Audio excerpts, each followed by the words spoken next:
Hi guys, welcome to my channel education file. तो आज मैं आपको बताने वाला हूँ जो भी इंफॉर्मेशन है रिलेटेड टू एस्टेट, उसके बारे में कंप्लीट इंफॉर्मेशन देने वाला हूँ कि क्या क्या है एस्टेट में। और अगर आपको पीआरटी के लिए अप्लाई करना है तो उसके लिए क्या क्वालिफिकेशन चाहिए, टीजीटी के लिए अप्लाई करना है तो क्या क्वालिफिकेशन चाहिए, पीजीटी के लिए अप्लाई करना है तो क्या क्वालिफिकेशन चाहिए, और जो भी इस इंफॉर्मेशन में बताया गया है। ठीक है, तो जैसा कि आपको पता ही है, ये फॉर्म निकल चुका है 16 को, मतलब अप्लाई कर सकते हैं 16 से। कल ही निकला ये फॉर्म। ओके, और इसकी लास्ट डेट है 4 दिसंबर 2020 और करेक्शंस की डेट है 5 दिसंबर से लेके 8 दिसंबर तक। ठीक है, और जो इसकी पेमेंट है वो इस तरह से है कि जो भी schedule caste and physically handicap candidates हैं of Haryana domicile only. Okay, एक लेवल का अप्लाई करना है तो आपको 500 रुपये देने होंगे। फॉर 2 लेवल्स के लिए आपको 900 देने होंगे। अगर आपको तीनों के लिए अप्लाई करना है तो उसके लिए 1200 रुपये देने होंगे। और सभी जो कैंडिडेट्स हैं उसके लिए नॉर्मल क्या है, 1000 रुपये।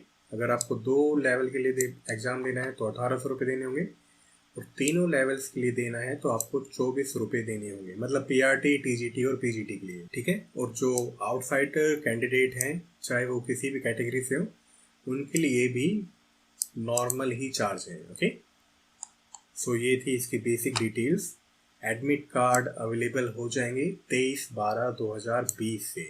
एस्टेट का मतलब सभी को पता ही है कि हरियाणा टीचर एलिजिबिलिटी टेस्ट होता है इसका मतलब। चलो, अब ये है eligibility. Okay, so all individuals who possesses minimum educational qualification etc. as delineated in the service rules relating to the teachers of all 3 levels available on the website of School Education Department Haryana की जो भी qualification है वो यहाँ दी गई है और इसमें भी दी गई है वैसे। ठीक है, कि पीआरटी मतलब प्राइमरी टीचर जो कि होते हैं पहली कक्षा से 5वीं कक्षा तक, वो फुलफिल करेंगे मिनिमम क्वालिफिकेशन, वही अप्लाई कर सकते हैं। और जो टीजीटी टीचर बनना चाहता है, ट्रेंड ग्रेजुएट टीचर, मतलब 6ठी से लेके 8वीं तक का, उनको भी मिनिमम क्वालिफिकेशन पूरी करनी होगी। और जो पीजीटी के लिए अप्लाई करेंगे, पोस्ट ग्रेजुएट टीचर, उन्हें भी मिनिमम क्वालिफिकेशन पूरी करनी होगी। ओके, देख लेते हैं क्या क्या है मिनिमम क्वालिफिकेशंस। पीआरटी के लिए क्या है, लेवल 1। ठीक है, तो आप यहाँ पे देख सकते हो कि सीनियर सेकेंडरी इसमें क्या है, सीनियर सेकेंडरी और it's equivalent with at least 50% marks and passed or appearing in final year of 2-year diploma in elementary education by whatever name known। ठीक है, जैसे होता है ना कि अलग अलग स्टेट में किसी भी नाम से हो सकता है ये डीएलएड, जेबीटी, या यूपी में बीटीसी होती है, तो अलग अलग नाम से जाना जाता है इसको। अगर आपने ये करी है और सीनियर सेकेंडरी एजुकेशन है आपके पास तो अप्लाई कर सकते हो आप। ठीक है, ये अलग अलग रेगुलेशंस हैं, मतलब अलग अलग जिस ईयर में जिन्होंने करा है तो उसके लिए मार्क्स की थोड़ी रियायत दी गई है, छूट दी गई है। ओके, डीएलएड वाले भी अप्लाई कर सकते हैं, मतलब बैचलर ऑफ एलिमेंट्री एजुकेशन जिसने किया हो। डिप्लोमा इन एजुकेशन जिसके पास है वो भी अप्लाई कर सकते हैं।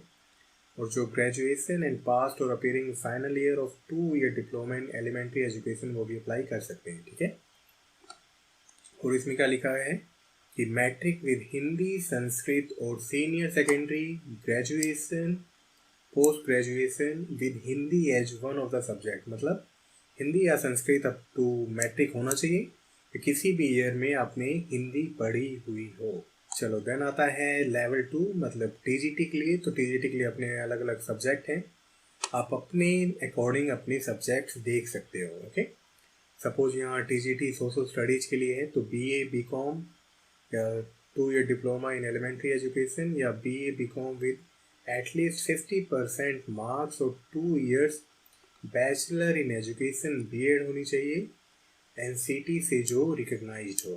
क्लियर है, तो वो टीजीटी के लिए अप्लाई कर सकता है। वैसे टीजीटी साइंस के लिए बीएससी होनी चाहिए, 2-year diploma in elementary education, या BSc with at least 50% marks and 2-year bachelor in education, मतलब बीएड होनी चाहिए जो भी एनसीटी से अप्रूव हो। तो ये आप अपने सब्जेक्ट्स के अकॉर्डिंग देख लेना, बहुत सारे सब्जेक्ट्स दिए हुए हैं इसमें। और इसमें बीएससी के लिए अलग से कॉलम है, ये देख सकते हो आप कि at least 3 subject out of following होनी चाहिए। मतलब अगर आपने बीएससी मेडिकल करी है तो आपके पास बॉटनी, जूलॉजी, केमिस्ट्री होगी। अगर आपने बीएससी नॉन मेडिकल करी है तो आपके पास फिजिक्स, मैथमेटिक्स और केमिस्ट्री होगी, ठीक है। पर एटलीस्ट 3 सब्जेक्ट होने चाहिए बीएससी के लिए। वैसे ही पीजीटी मैथमेटिक्स के लिए है कि BA, BSc, BCom with at least 50% marks in mathematics as an elective subject and 2-year diploma in elementary education in accordance with NCTE recognition, ठीक है। तो ये अपने अकॉर्डिंग आप प्लीज देख लेना, ओके। चलो देन आता है पीजीटी मतलब लेवल 3। चलो तो पीजीटी के लिए ये है, देख सकते हो आप, English, Hindi, geography, home science, sociology, psychology, Punjabi, Urdu, history और भी सब्जेक्ट्स हैं वैसे, ऐसा नहीं यही है। तो इनके लिए ये सभी क्वालिफिकेशन होनी चाहिए, मतलब post graduate degree in concern subject with at least 50% marks और बीएड होनी चाहिए, ठीक है। और हिंदी या संस्कृत मैट्रिक तक होनी चाहिए, या किसी भी अपने लेवल में आपको हिंदी एज ए सब्जेक्ट होना चाहिए, ठीक है। पॉलिटिकल साइंस के लिए है, संस्कृत के लिए है कि एमए संस्कृत होना चाहिए, आचार्य होना चाहिए, 50% मार्क्स होने चाहिए, बीएड या शिक्षा Shastri, language teachers course LTC, oriental training OT Sanskrit form में रिकग्नाइज यूनिवर्सिटी होना चाहिए। तो अपने अकॉर्डिंग देख लेना आप। बायोलॉजी वालों के लिए ये है MSc zoology, botany, bioscience, biochemistry, genetics, microbiology, plant physiology, biotechnology, life science, बहुत सारे कोर्स हैं यार। अपने अकॉर्डिंग प्लीज देख लेना आप, जो भी आपका कोर्स है 50% मार्क्स होने चाहिए एंड बीएड होनी चाहिए, ओके। वैसे PGT physics, PGT chemistry, PGT mathematics, PGT commerce, PGT economics and PGT music, fine arts, PGT computer science, PGT physical education, बहुत सारे कोर्स हैं, मतलब पीजीटी के लिए भी बहुत सारे ऑप्शंस हैं। चलो स्कीम्स पढ़ लेते हैं, स्ट्रक्चर पढ़ लेते हैं कि टेस्ट का कैसा होना चाहिए, कैसा होगा। तो मल्टीपल चॉइस क्वेश्चन होंगे, एक क्वेश्चन 1 नंबर का होगा और कोई भी नेगेटिव मार्किंग नहीं है। तो अगर आपको नहीं आता तो अच्छे से आप अप्लाई कर देना, ठीक है। लेवल 1 के लिए क्या है, ओनली 1 पेपर है, वैसे सभी के लिए एक ही पेपर है। पीआरटी के लिए मैं आपको बता देता हूँ क्या स्कीम है। टोटल 150 नंबर का एग्ज़ाम होगा, 2.5 घंटे का टाइम दिया जाएगा। Child development and pedagogy 30 MCQ जाएंगे, तो 30 नंबर के हो गए। लैंग्वेज में हिंदी के 15 क्वेश्चंस आएंगे और इंग्लिश के 15 क्वेश्चंस आएंगे, ठीक है। तो टोटल 30 हो गए। जनरल स्टडीज में आएगा क्वांटिटेटिव एप्टीट्यूड 10 क्वेश्चंस आएंगे, रीजनिंग आएगी 10 नंबर की and Haryana GK and awareness आएगी 10 नंबर की, ठीक है। और मैथमेटिक्स आएगी 30 नंबर की और एनवायरमेंटल साइंस आएगी या स्टडीज आएगी 30 नंबर की। तो टोटल 150 मार्क्स हो गए, ठीक है। Nature and standard of questions देख लो भाई आप।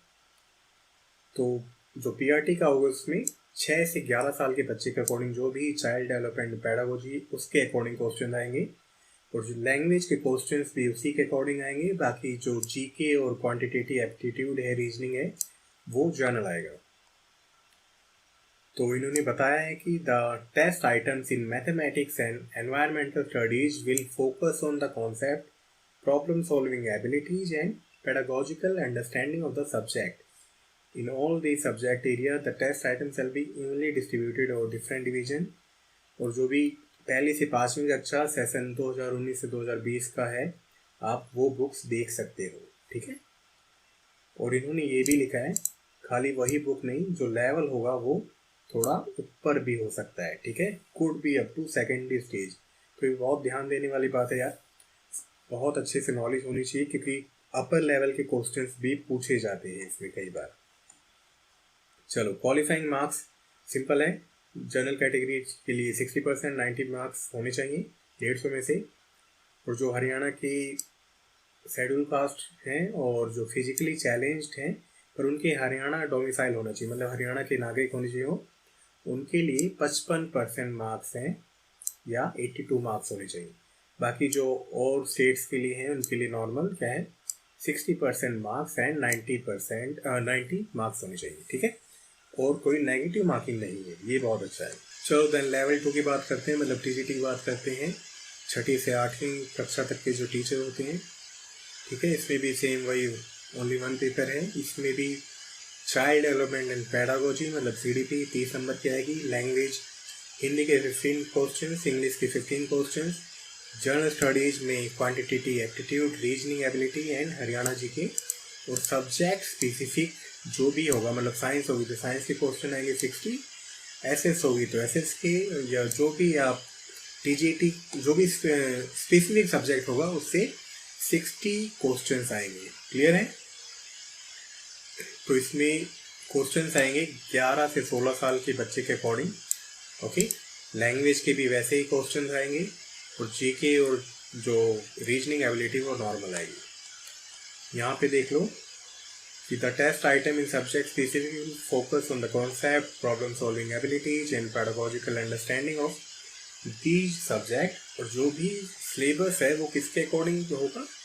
6ठी से 10वीं कक्षा तक का। ठीक है, जैसे CTET में होता है 6ठी 7वीं 8वीं की NCERT आती है, मतलब उसमें क्वेश्चंस 9 10 से बहुत कम आते हैं। लेकिन STET में ऐसा नहीं होता, क्वेश्चंस 6ठी से लेके 10th लेवल के आ सकते हैं। ठीक है, तो आपको 9 10 का भी पढ़ना होगा। Getting my point? इसलिए STET थोड़ा टफ हो जाता है। CTET बहुत ईजी है STET के मुकाबले। क्लियर है? सिंपल, वही सेम रूल। आई होप सब कुछ पता चल गया होगा। तो 6ठी से लेके 10th तक का पढ़ना स्टार्ट कर दो, जिसको भी TGT का एग्ज़ाम देना है। देन है PGT का। PGT में क्या है? CDP आएगी 30 नंबर की, लैंग्वेज हिंदी इंग्लिश 15 क्वेश्चन आएंगे, जनरल स्टडीज़ में quantitative aptitude 10 MCQs, reasoning 10, Haryana GK and awareness 10, subject specific आएंगे 60 क्वेश्चन। ठीक है, क्लियर है? चलो नीचे क्या होगा इनका होगा 14 से 17 साल के बच्चे के अकॉर्डिंग CDP आएगी, और जो लैंग्वेज है वो भी उसी के अकॉर्डिंग आएगी। जीके नॉर्मल मतलब जनरल आएगी। इसमें क्या है, +1 एंड +2 के बारे में कहा गया है कि जो भी 2019 से 2020 का सिलेबस है उसके अकॉर्डिंग क्वेश्चन आएंगे। एक बात इन्होंने और कही है कि the questions in the test will be based on the topics of the prescribed syllabus of the board of school education Haryana for class 9th to 12th, okay? But their difficulty standard as well as linkage could be up to post graduate level. ठीक है, तो मतलब deep understanding होनी चाहिए। Okay, 9वीं से 12वीं तक का सिलेबस आएगा। चलो और पढ़ लेते हैं। एग्जाम डेट सबको पता ही है, जनवरी में है 2 तारीख को और 3 तारीख को। ठीक है, बेसिकली क्या होता है, लेवल 1 एंड लेवल 2 का 2 तारीख को होता है, और जो PGT होता है वो 3 तारीख को होता है। ओके, वैलिडिटी पता ही है सबको, 7 ईयर्स की है STET की। सेंटर्स के बारे में सबको पता ही है कि पहले दूर देते थे तो काफ़ी आवाज़ उठी, तो पिछले साल से क्या हुआ, होम डिस्ट्रिक्ट में ही सेंटर आने लगे हैं। एप्लीकेशन फॉर्म कैसे फिल करना है? एप्लीकेशन फॉर्म आपको रजिस्टर करना है पहले, देन इमेजेस अपलोड करनी है, देन फी पेमेंट करनी है, देन कंफर्मेशन पेज ओपन होगा, मतलब कंफर्म हो जाएगा कि आपने अप्लाई कर दिया है। और ये साइट है, ठीक है, http://haryana.tech.in। 16 तारीख से ये ओपन हो चुकी है, मतलब कल से ओपन हो चुकी है, और ये 4 दिसंबर तक ओपन रहेगी रात के 12 बजे तक। लेकिन 12 बजे का इंतजार मत करना, आप लोग जल्दी फॉर्म फिल कर देना, ठीक है। और जो भी इमेजेस होंगी वो 60% विजिबिलिटी होनी चाहिए। बैकग्राउंड होगा वाइट एंड ब्लैक, और जो पर्टिकुलर्स हैं, जो भी डिटेल्स हैं वो आपको भरनी होंगी 10th के सर्टिफिकेट के अकॉर्डिंग। जो भी आपका फादर नेम है, मदर नेम है, और जो भी आपकी डेट ऑफ बर्थ है वो आपको 10th या सेकेंडरी सर्टिफिकेट के अकॉर्डिंग भरनी होगी। ओके, अगर कंफर्मेशन नहीं आया है उस केस में आपको डायरेक्टली मिलना होगा आपकी पेमेंट की कॉपी के साथ कि पेमेंट हो चुकी है लेकिन कंफर्मेशन नहीं आया है। चलो, ऑनलाइन करेक्शन की डेट क्या है? 5/12 से लेके 8/12 तक, ठीक है। देख लो भाई, थंब इम्प्रेशन का साइज 10 KB to 30 KB होना चाहिए, सिग्नेचर होनी चाहिए 10 KB से 20 KB, फोटो होनी चाहिए 20 KB से 50 KB, डायमेंशंस होनी चाहिए 3.5 centimetre width, 4.5 centimetre height. Clear है? एडमिट कार्ड 23 तारीख के बाद आप डाउनलोड कर सकते हो haryana.tech.in से। इतनी कंप्लीट इन्फॉर्मेशन आपको कहीं पे भी नहीं मिलेगी, तो अच्छे से यहाँ पे देख लो ताकि आपको कोई दिक्कत ना हो। तो फॉर्म कैसे अप्लाई करना है वो भी मैं बता दूंगा अगर किसी को दिक्कत है तो। ये सैम्पल क्वेश्चन हैं लास्ट में यार, ये आप जाके देख सकते हो यहाँ पे 31 पेज नंबर पे। तो ये बेसिक है यार, कोई इतनी ज़्यादा डिटेल में नहीं है, लेकिन थोड़ा आइडिया लेना है। जिसको पहली बार कोई दे रहा तो वो यहाँ से ले सकता है। ये PRT के हैं 1 to 5th क्लास के लिए। ओके, बाकी आप नीचे जाओगे तो लेवल 2 के मिल जाएंगे आपको TGT के लिए, और नीचे जाओगे तो आपको PGT के लिए भी मिल जाएंगे। आई थिंक सो होने तो चाहिए या ऑफकोर्स। तो लेवल 3 के लिए भी है यहाँ पे क्वेश्चन 37 पेज नंबर पे। ओके, सो क्वेश्चन हैं आप देख सकते हो, वरना आप बुक तो सबने ले ली होगी, तो पढ़ाई अच्छे से स्टार्ट कर दो यार। अभी भी काफ़ी टाइम है, 1 महीना कम नहीं होता है, 1.5 महीना है अप्रोक्स यार। आज तो 17 तारीख है। ओके, लास्ट में इन्होंने OMR सीट भी दी है। रोल नंबर यहाँ भरना होगा, name of candidate, father name, mother's name, roll number, question booklet और बाकी OMR सीट। काफ़ी इजी है वैसे। ये PRT की है, ये है लेवल 2 की TGT की। तो ये भी सिंपल है, कैंडिडेट का name, father name, mother's name, subject, roll number, question booklet, और फिर बस धड़ाधड़ क्वेश्चन आंसर देने लगो आप। ओके, तो बहुत सिंपल है यार। तो ये थी पूरी डिटेल। आई होप आपको वीडियो अच्छा लगा। ठीक है, तो टाइम ठीक ठाक है, 1.5 महीने है। अभी से पढ़ना स्टार्ट कर दोगे तो इतना मुश्किल नहीं है। अगर CTET की बात करें तो आप NCERT पढ़ सकते हो। STET की बात करें तो आप हरियाणा बोर्ड की जो बुक्स हैं, सबसे ईजी सिंपल वे वही पढ़ने का। TGT के पढ़ना है तो आप वही चार्ट डालो, बिल्कुल एक बार रीडिंग ले लो कि कंटेंट में है क्या। Okay, so I hope video आपको अच्छा लगा हो, आपको सभी जानकारी मिल गई हो इस वीडियो से। And all the very best. मिलते हैं नेक्स्ट वीडियोज में। मैं स्टेट का सिलेबस करवाना स्टार्ट करता हूँ, साइंस का, एंड EVS करवाना स्टार्ट करता हूँ। ठीक है, सो आई होप ये वीडियो आपको अच्छा लगा हो। आप लाइक कर सकते हो, अपने दोस्तों के साथ शेयर कर सकते हो, और पढ़ते रहिए। Okay, all the best. Thank you so much.